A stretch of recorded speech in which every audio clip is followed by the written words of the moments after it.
It's Bullseye. I'm Jesse Thorn. Things are a little different this week on the show.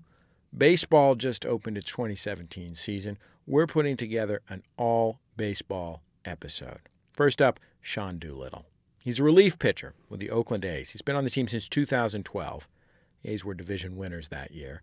He was an all-star in 2014, which is the kind of thing that would be a career highlight for any player, but especially for one like Sean. A few years earlier, he was a hitter. Sean's also one of the nicest people in the game, like the kind of player you hear about and you want to root for even if he isn't on your team. He works with veterans groups. He's spoken out publicly for LGBT rights. He hosted a Thanksgiving dinner with a bunch of Syrian refugees. ESPN asked if he was the most interesting person in baseball, and they were right to ask it. Now, I have to admit here, I am an A's fan. First and foremost, a San Francisco Giants fan, but second most, an A's fan. And the other day, I wrote a tweet, and Sean Doolittle faved it. I thought, Sean Doolittle from the Oakland A's? So I sent him a note, and he agreed to come on the show. Sean was a hot prospect with the A's as a first baseman. Great hitter. But then he missed most of 2 years with injuries. And when he came back, the A's said, Sean, you can't do this anymore. Do you want to try pitching? He got up on the mound, and all of a sudden he realized he could throw in the high 90s. Doolittle in to face the left-handed hitting Brad Miller. Fastball, and that was quick work of Brad Miller. 2 sliders, a fastball, and that will do it. Now 6. Slider and a good one. So didn't expect that coming. Swing and a miss, but and he threw it right by him. How about that? 2-2 pitch. Swing and a miss. He struck him out. Got it on the inside corner, swinging. And the Angels make some noise in the ninth, but Doolittle finally shuts the door. Sean Doolittle, welcome to Bullseye. Thank you so much for coming on the show. Hey, man, thanks for having me. I guess this is a dumb question, but did you always want to be a professional baseball player? Yeah, I mean, ever since I was a little kid, that's all I wanted to do. I played all sports growing up. Started with t-ball and played soccer in the fall, a little bit of football, basketball in the winter. But, by the time I got to high school, baseball had become my favorite because it came the most natural to me. So this is definitely a dream come true to be playing in the major leagues. Did you ever think when you were 17 or 19 years old about how much of your life you had poured into this thing that basically could disappear if you got in a car accident or rolled over your ankle wrong or something like that? Yes, definitely. I was really aware of that, especially being a pitcher. Just the inherent volatility of being a pitcher, the occupational hazards that come with being a pitcher, the risk of arm injury and stuff like that. And that's another reason why it was important for me to go to school. Being able to go to a school like the University of Virginia and start working towards my degree. I left after my junior year, so I have 3 years of college under my belt, and at some point I'll go back and finish. But like you said, to have that safety net in place, to already have a head start, a big chunk of college already under my belt, that definitely helps that contingency plan and keep that safety net in place for life after baseball. It's interesting that you say that. I interview a lot of, artists of various kinds. One of the things that some people say is how important it is not to have a contingency plan, because if you don't have a contingency plan, you can't quit.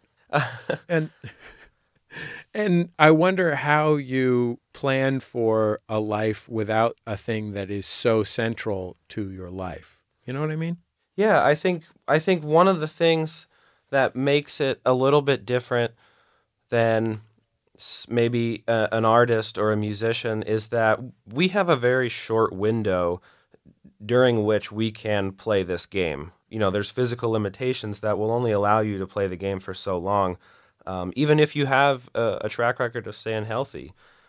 So we realize that we're going to be former players a lot longer than we are a current player. So I think for a lot of guys, it's important to have that balance, to have like a contingency plan in place or to have something set up for life after you're done playing. Is it something that you think about now? I feel like I do think about it, perhaps more than most guys, because I took such an interesting route to get to the big leagues. I was drafted as a hitter actually in 2007 by the A's, and 2009 I'm in AAA. I'm getting close to get to the big leagues, and I start having injury issues. I miss all of 2009 and 2010 with a knee injury. I miss 2011 with a wrist injury. At that point, I didn't play for 3 full seasons, and I was very close to. I don't know actually if I was close to retiring, but I was really thinking about going back to school, perhaps, and continuing to further my education and at least give myself options and keep myself mentally occupied as I stared down another rehab process. And that's ultimately, I switched to pitching during that summer of 2011 and made the big leagues by 2012. And I think it gave me a different perspective, and I experienced how quickly this game can be taken away from you. So it helps me definitely appreciate everything that I have experienced at the big league level that much more, while also being aware of, man, what would I do if I wasn't playing baseball? It helped me. It really changed the way I think. You were a star hitter not only in college, but in the minor leagues the first few years of your minor league career.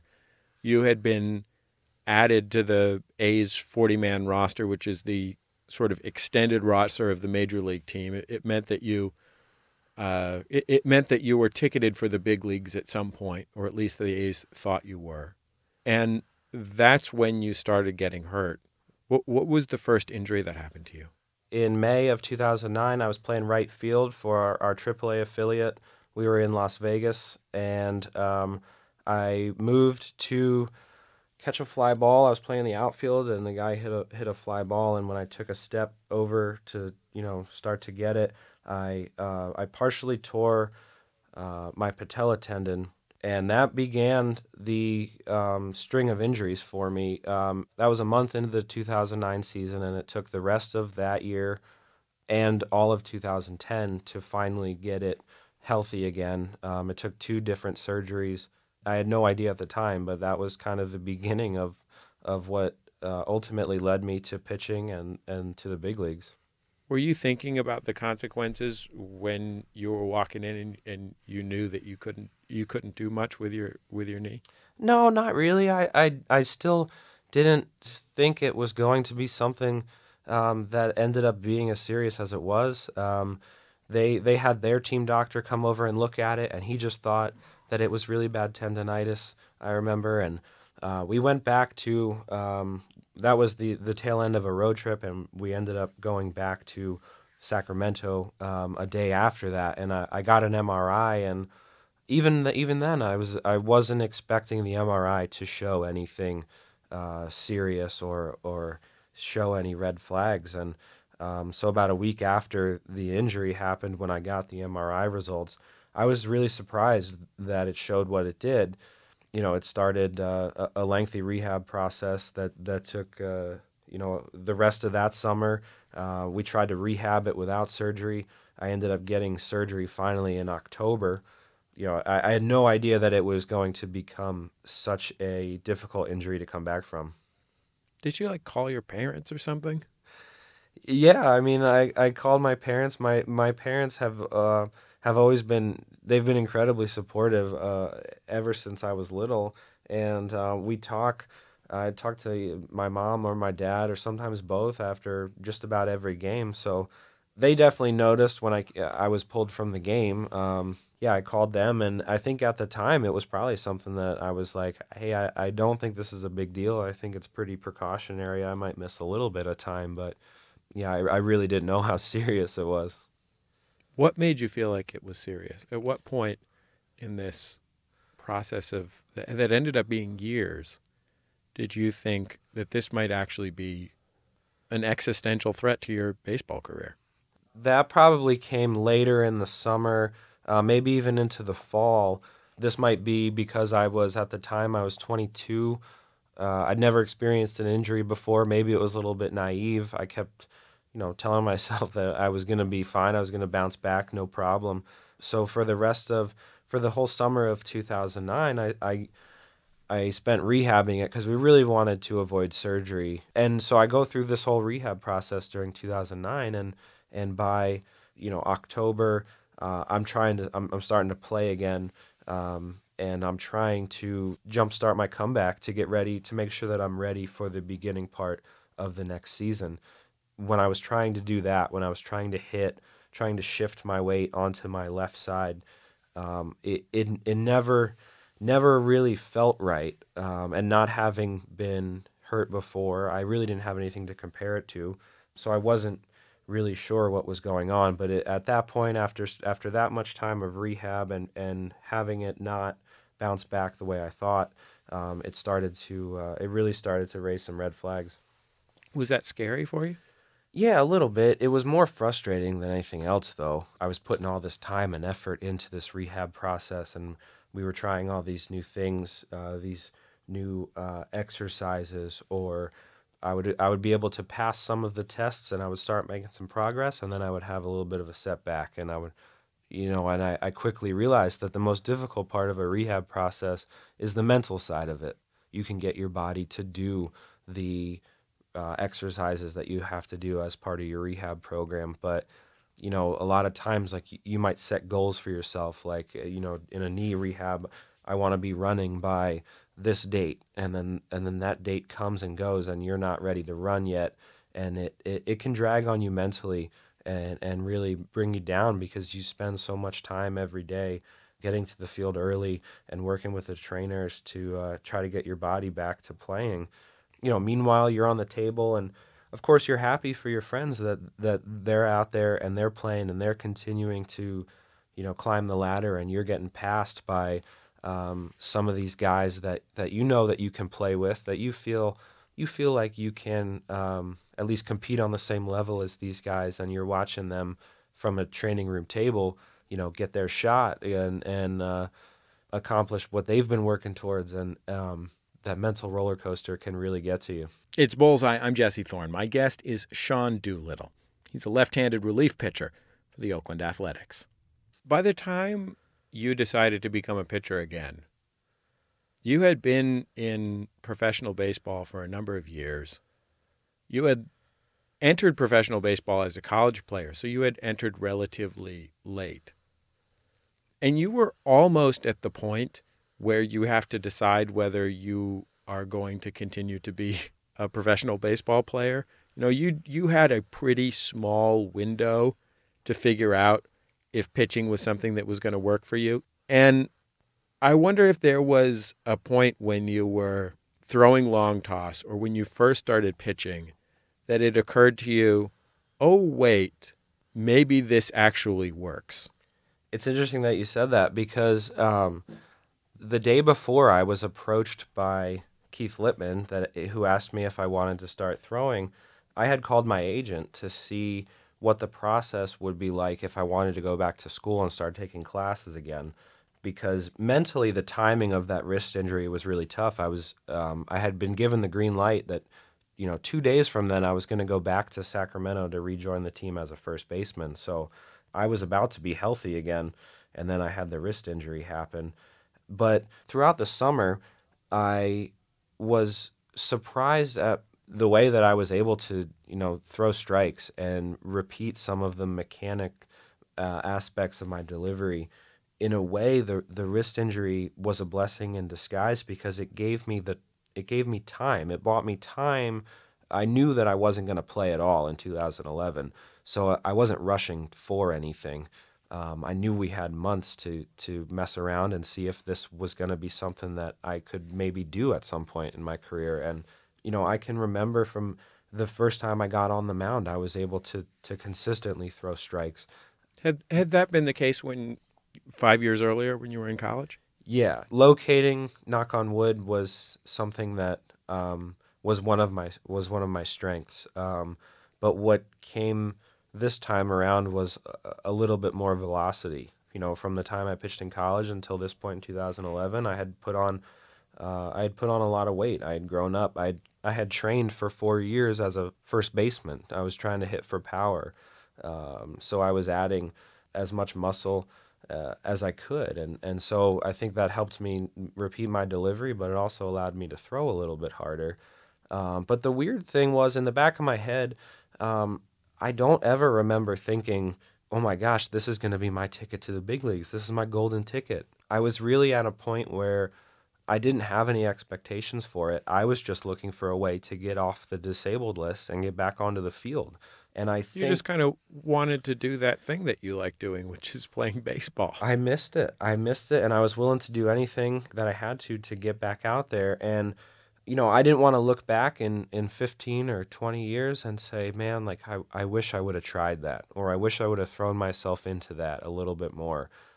And the way that I was able to do it that summer, making the switch, was we went all in. I had help from Ryan and my coach Garvin, and I remember in instructional league in the fall of 2011. At this point, I had thrown one professional inning as a pitcher at the very, very end of the 2011 season, and I was throwing 95, 97 miles an hour, and it was really weird because I'd never been put on a radar gun up to that point. I didn't know how hard I was able to throw.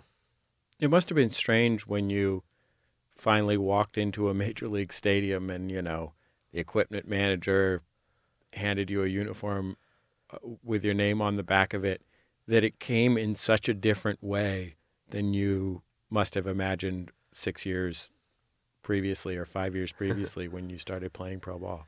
A little bit. One weird thing about when I got the call to go to the big leagues, I was with our AAA team. We were in Tacoma, Washington, and the manager of the AAA team was trying to get in touch with me. He was calling my cell phone, but because it was like 9 o'clock in the morning, which for a baseball player, a minor leaguer, it might as well have been like 4 in the morning.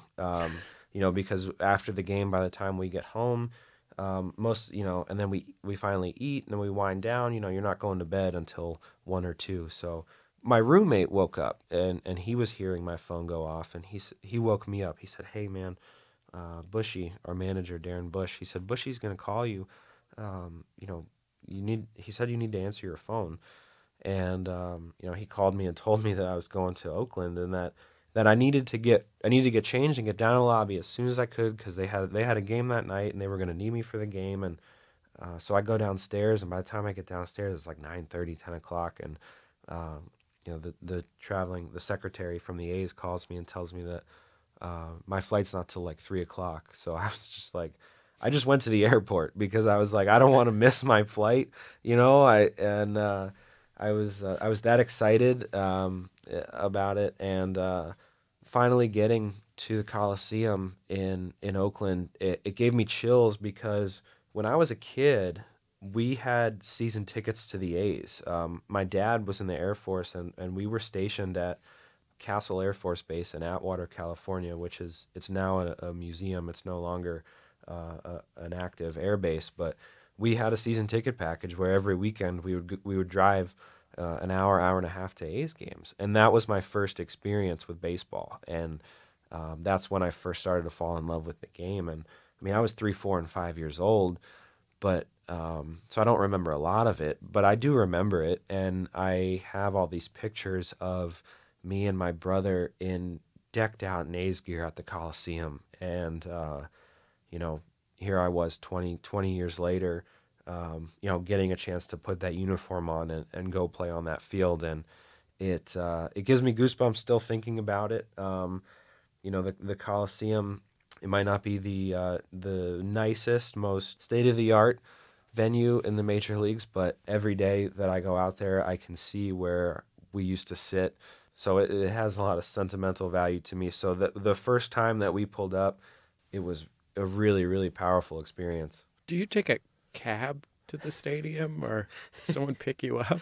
Yeah, I took a cab. It was really funny because I got my bags from the airport, and I go out to the taxi stand, and I politely tell them, I'm in a rush. I got to get to the Coliseum. At this point, it was like 6 o'clock or so. We have a 7 o'clock game.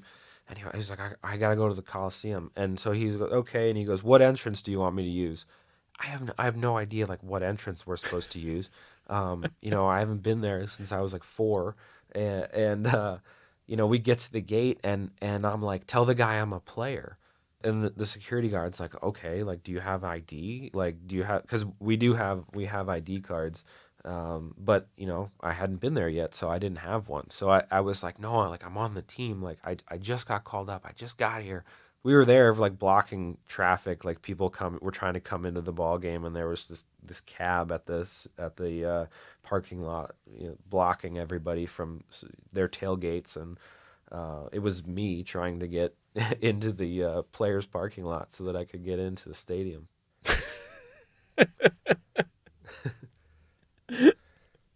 I just imagine you like pulling your Costco card out of your wallet, your AAA card. I was like, I've come so far. Like I'm at the stadium. Just let me in. It was crazy. What was the first time that you pitched in the majors? I didn't pitch until the next night. That night was I got to this. I probably got into the locker room and I got changed. I got settled. I talked to the manager before the game, and he said, you're here because we need you. We need help in the bullpen. We've had some injuries. We've been taxed. The guys have been throwing a lot of innings, so we know you're rested and you're ready to go. Like we know you got here late, but can you still pitch tonight? I said, absolutely. I know that they like to get guys' feet wet like immediately, like right when they get called up, because they like to throw them right into the fire, kind of baptism by fire. And so I was in the bullpen that night, and the pitcher that we had going for us, Jared Parker, took a no-hitter into the 8th inning, and we were up. We had the game in hand. We were up 6 or 8-0 at that point, and I was so scared because I thought that my major league debut might have to be like in an effort for a combined no-hitter, because his pitch count was getting very high. It was up over 100 pitches in the 7th and 8th innings, and normally around 100 they start thinking about taking the guy out, and so I was sitting there and I'm like, the game's in hand. Like they're gonna ask me to be a part of a combined no-hitter in my debut. We were playing the Texas Rangers at the time, who had one of the best offenses in the league, and I was a wreck, and I did not pitch that night. I ended up pitching an inning and a third the next night, and I struck out the first hitter I faced, and had that closed out. That was the third out of the inning, and then I pitched the next inning as well, and it was very surreal. It was something that I actually had to go back and watch on film because I didn't remember a lot of it. You're listening to Bullseye. I'm Jesse Thorn. I've got Sean Doolittle here with me, all-star pitcher for the Oakland A's. One of the things that you did that I was really touched by, a couple of years ago, there was some controversy around an LGBT night at the Coliseum. And you and your then girlfriend, now fiance, bought out the unsold tickets to the game in the LGBT night themed sections of the ballpark and gave them to community groups, LGBT community groups in the Bay Area. And I think when I read that story, the thing that struck me the most was not, it was a really lovely gesture, of course, and it was a really lovely gesture in the face of some real weird, gross stuff that was going on around that. That controversy was really lousy. But the thing that occurred to me was, I've been a sports fan my entire life. I'm from San Francisco and grew up in the Bay Area. And I couldn't think of another time that a professional athlete affirmatively said something positive about the LGBT community. Like, it occurred to me that my standard of acceptance of LGBT people for athletes was basically not being a bigot. And that really astonished me. It was just something that I hadn't thought about until you did that. And it was such a remarkable thing for being such an unremarkable thing. I mean, it's not like it was 1983, you know? Yeah, and you know what?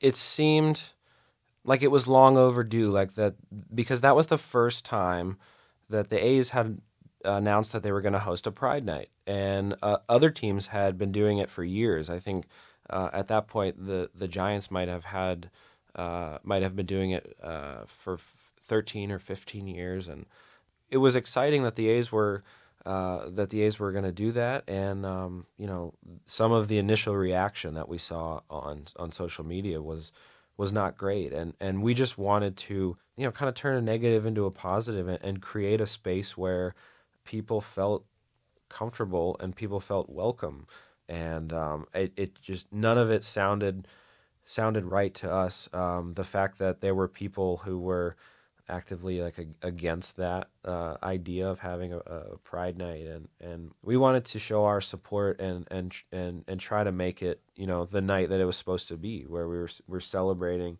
the LGBT community and welcoming them, and using baseball as using sports. So many times sports can be like that common thread, that common ground that people can find to come together over certain issues.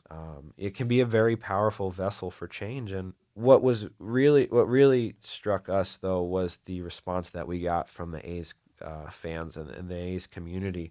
We said, if you don't want to come, that's okay. We'll buy your tickets, and then we'll donate your tickets to maybe a group or some people that really want to come. By the end of it, Erin, my fiance, had set up a GoFundMe page, and we raised over $40,000, and we were able to use that to bring out people from different LGBT youth centers in the East Bay, and, you know, pay for their transportation and their tickets to the game. And, you know, that night was one of the most fun nights of the year. We scored like 22 runs, and it was a blowout win, and people were dancing in the stands, and it was it ended up being it came together, and it was really awesome. I was reading an article about it from when it happened, and one of the quotes that struck me was from the director of an LGBT youth center in the East Bay.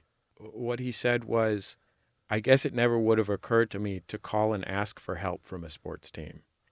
And it seemed like part of what made it such a vivid gesture was that it was an affirmative indication of welcoming in a situation that hasn't always been a welcoming place, and that hasn't always sort of said out loud, "You're welcome here." And that really touched me. I mean, like, you can buy tickets for the boys club, you know. I went to the boys club in San Francisco. We got to go to a lot of baseball games for free. You know, it was great. But that act of reaching out is kind of an unusual thing. We realized that we had a opportunity to be a voice in the community. So many times, I've said I've been so grateful for the way that the A's fans have embraced me and supported me during my career, during my time with the organization. And I think when it comes down to it, you know, athletes have a voice if they choose to use it. They have a built-in platform if they want to speak out on something. And, you know, it was an opportunity that I saw, you know, that Erin and I wanted to welcome these people to the field. We wanted, I think, you know, kind of like what you said, the baseball community had never really, I don't know if they I don't really know how to say it, but it was something, like I said, we felt it was long overdue, and we couldn't believe that they hadn't done this yet. And when they did do it, we just wanted to be involved to make sure that people knew that we supported them, and we wanted them to come out and have fun at the stadium, and we wanted them to feel welcome and comfortable and be able to feel like we wanted them, and that we were willing to help them out with it. Well, Sean, I'm so grateful for you for taking time out of spring training to talk to me, and I wish you so much luck in the new season with the A's. It's an exciting team, and I'm looking forward to watching a lot of games on my MLB.TV, and I'll be rooting for you. Thank you very much, man. I appreciate it. Sean Doolittle. Catch him at the A's game. Head off to the Coliseum. Draft him onto your fantasy baseball team. Watch him on television. You can also follow him on Twitter. It's at WhatWouldDo do. DOODO. Get it? His name's Doolittle.